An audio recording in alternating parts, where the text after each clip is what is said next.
Democrats, you know you've messed up when even Bill Maher's had it with the extremists in your party. This guy's been marching in lockstep with you for decades, backing nearly every policy, dedicating his show to pushing progressive ideals. And now, he's like, nah, I'm done with those extremists. He's straight up calling out the rhetoric that led to Charlie Kirk's assassination. Check this out. Has to stop too. He went out to dinner. I wouldn't have done that. In Washington, D.C., okay, and people started to gather around him and they were chanting, "You're the Hitler of our time." Okay, first of all, he's not Hitler, okay? An insult to everybody in the Holocaust to begin with. Second of all, calling somebody Hitler makes it a lot easier to justify things like assassination. Let's put of that away, shall we?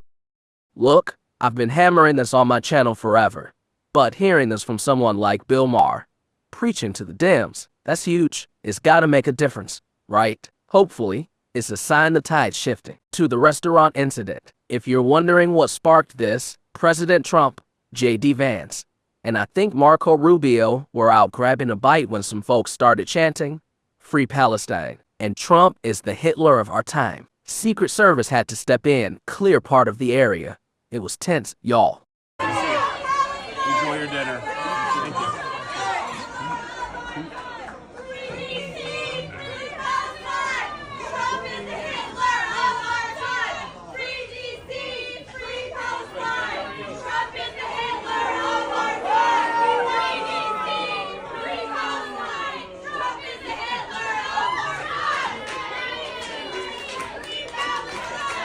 The media's been pushing this narrative since 2015. When Trump came down that golden escalator to announce his run, they've been screaming he's a dictator, an authoritarian, basically Hitler reincarnated. But hearing it from everyday Americans, seeing a protest pop off inside a restaurant, you'd think the place would have been swept before Trump and his crew walked in. 4 protesters to get in his face like that. Wild. And let me just say, if you really believe Trump was Hitler, would you be yelling at him to his face? If Hitler walked into a restaurant, you're calling him Satan. Nah, I don't buy it. If you truly fear that, you wouldn't be out here performing. This shows some of what the Democrats are doing is just for show, but the problem is, there are folks out there, either not paying attention or not thinking critically, who buy into this Hitler talk hook, line, and sinker. Kudos to Bill Maher for stepping up. He took the time to school his audience. Silencing someone is the complete opposite of free speech, the opposite of what we should all be championing as Americans. He's framing this as a war between those who want free speech and those who don't. And let's be real, in this case, it's crystal clear the ones who don't are coming from the radical left. I realized this was going to be kind of a theme show because we write our editorial before the week starts, and so it was all about freedom of speech. Then the assassination occurred, so this is turning into a theme show. But it is kind of interesting that this guy was shot, and he's been on our show, but on my podcast, I talk to him, I like to him, I like everybody. I talk to everybody. I think I'm glad I took that approach. But he was shot under a banner that said, "Prove me wrong," because he was a debater. And too many people think the way to do that, to prove you wrong, is to just eliminate you from talking altogether. So the people who mocked his death or justified it, I think you're gross, I have no use for you. The people who are saying now we're at war, I have no use for you.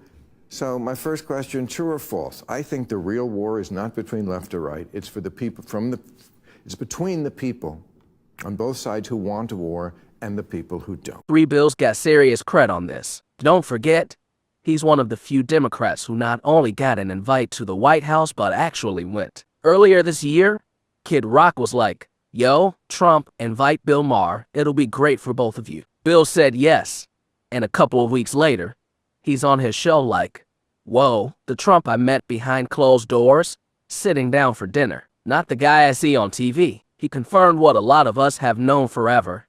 Trump's sharp, hardworking, charismatic, and yeah, a bit of a showman. Reality TV is part of his brand, so he's got this dual persona. But when Bill Maher comes out and says, "Hey, Trump's not Hitler, not a dictator, not an authoritarian," I'm not worried, and you shouldn't be either. That carries weight. This is a guy who's been right or die for the Democrats for decades. If he's saying this, people might actually listen. Accurate. I knew Charlie for 13 years, and when he was a kid, he was like an 18-year-old kid when I first met Charlie in the Breakers in Palm Beach, and he was fundraising, running around, and I watched him, grow into a man and watch him, get married and have a couple of very young kids. And, whatever you thought of Charlie's views is irrelevant. The fact is that what he made his living doing and what he actually did quite well, made himself really good at this, was just going and talking to people on the other side, and that's what he was killed doing. He was literally in the middle of answering a question and picked up the microphone and was shot in the throat.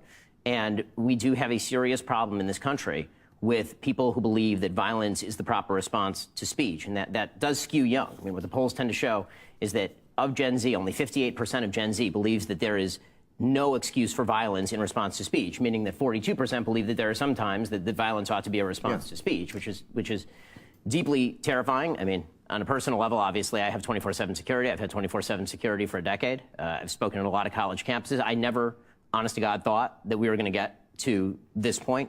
Even the assassination of political figures is not the same thing as just being shot in the throat for the crime of debating issues in the public square. And I thought wrong. I thought that that's not what America is or what it should be about. And we've come to someplace incredibly dark in our nation's history. And, I weep for the country. I weep for Charlie. And it's not just talk. Bill's walked the walk. He had Charlie Kirk on his show, which I didn't even know about till now. And I'm gonna share a clip in a bit. He's got a history of sitting down with folks who see the world totally differently, like Ben Shapiro, who was on his panel too. Ben was asked, is the real fight here between people who want free speech and those who don't? The audience erupted in applause. Bill's built a cult following on the left, but he's got independents and even some Republicans tuning in. I've been watching his Friday show for years. Love it, even if I don't always agree. He's consistent, sincere, and that's why this matters. People are asking, how do we lower the temperature? I don't have all the answers, and I'm not here to tell you how to live, but my approach. Take a nuanced view of the media and folks with different beliefs. Sounds basic, but it's not. It's easy to just say, oh, the mainstream media is all biased, all liars, all terrible. But that's too simple. Deep down, we know it's not true. Yeah, there's bias, but not every single person in those institutions is evil or a traitor. So, I'm all about giving credit where it's due, like Bill Maher using his platform for good. Same with The View. Yeah, I think they're ridiculous 99.9% of the time. But when they hit the right note on Charlie Kirk's assassination, I'll give props where props are due. They could have gone full MSNBC, spewing hateful rhetoric or mocking him in death like so many Democrats are doing. But they didn't. That doesn't make them role models, but it's worth acknowledging when someone does right. Charlie Kirk was on Bill Maher's podcast not long ago and says, G5.5.5. Charlie Kirk was on Bill Maher's podcast not long ago, and man, it feels like a whole different era. Two people, totally different views, just talking, debating in good faith. No nastiness, no personal attacks. Good, thank you. You don't drink? No. Or smoke pot? No.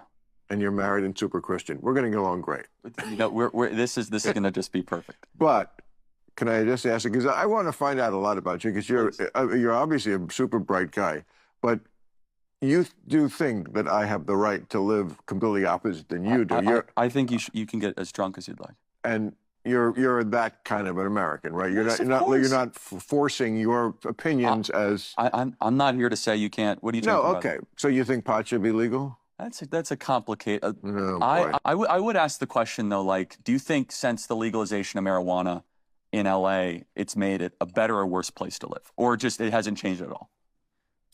It certainly hasn't changed my life. Okay. I grew up right outside here. Do you think the quality of life has gone up or down?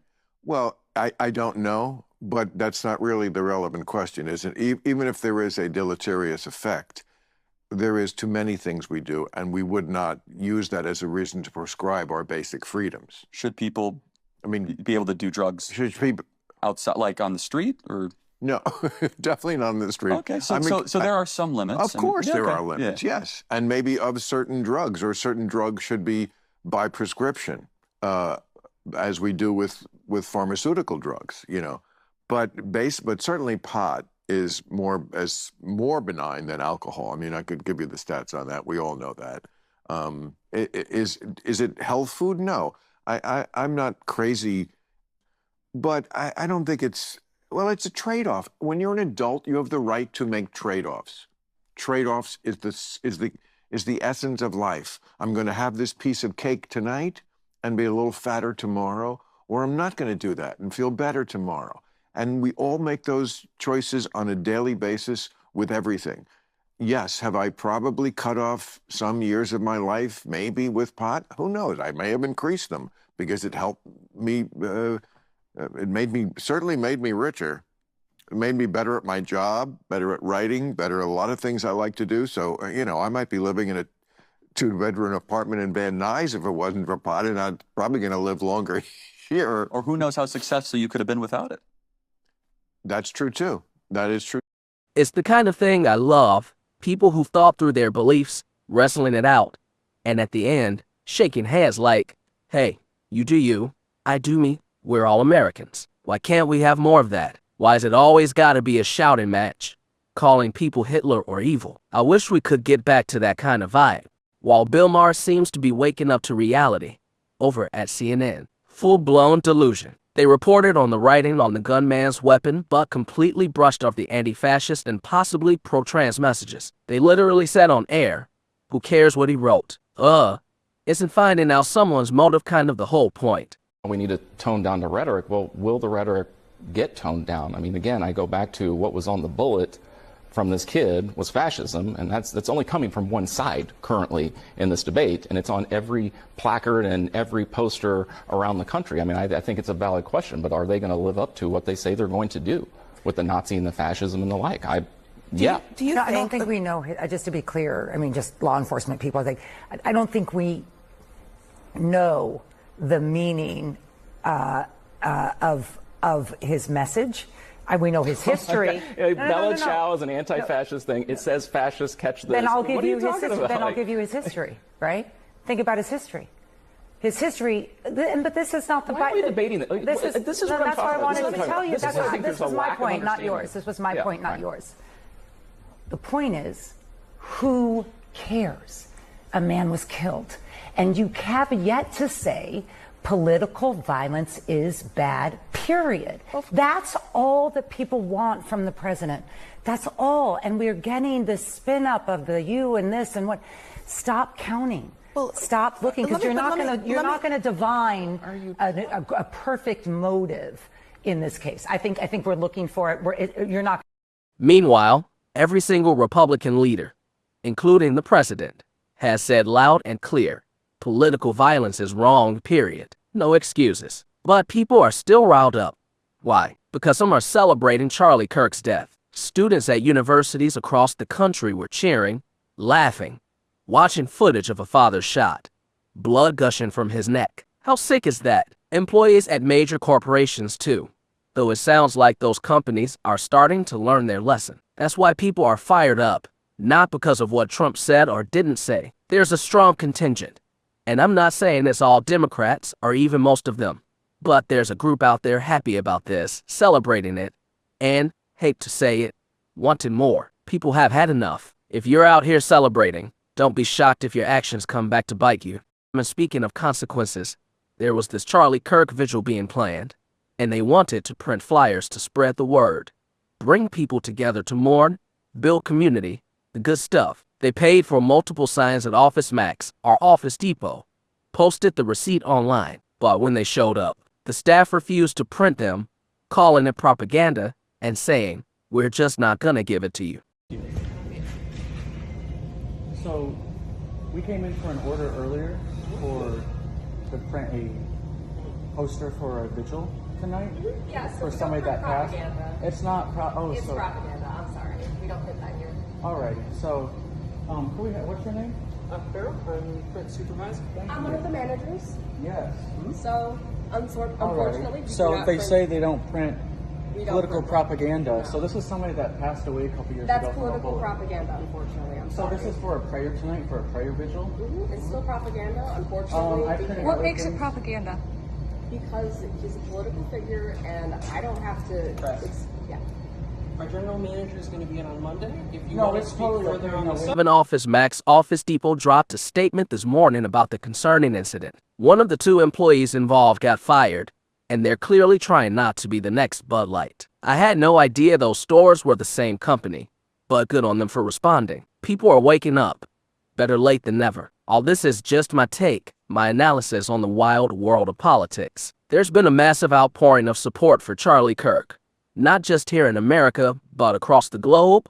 London, South Korea, Australia, you name it. Marches are happening everywhere. Then you've got Bill Maher speaking out against the leftist reaction, the view somehow landing on the right side of history for once. So what do you think? Is this a sign of a bigger tide turning?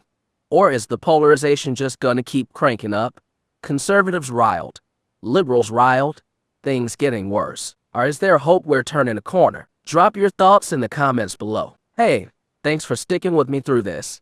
Y'all, this is heavy, but it's real. Bill Maher calling out his own side. That's a plot twist I didn't see coming. What's your read? Is he onto something?